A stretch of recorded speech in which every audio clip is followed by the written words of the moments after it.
Kiper Rans Nusantara Hilman Syah akan menjalani laga emosional ketika bertemu PSM Makassar. Duel PSM Makassar versus Rans Nusantara akan digelar di Stadion B.J. Habibie Parepare, Senin 30 Januari 2023, pukul 16 waktu Indonesia Tengah. Kiper kelahiran Jeneponto melalui karir sepak bolanya di PSM Makassar tahun 2018. Setelah 4 tahun berkostum PSM Makassar, Hilman Syah memutuskan hengkang akhir musim 2021-2022.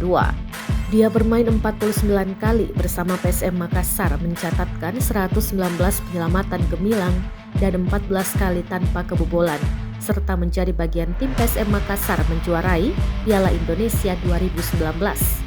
Pemain 25 tahun ini kemudian coba tantangan baru dengan berlabuh ke Rans Nusantara awal kompetisi 2022-2023. Kini Rans Nusantara dan PSM Makassar akan bertemu untuk kedua kalinya musim ini pada pekan ke-22 Liga 1. Hilman Syah pulang ke Sulawesi Selatan berstatus sebagai lawan PSM Makassar, bakal tampil di hadapan supporter PSM Makassar.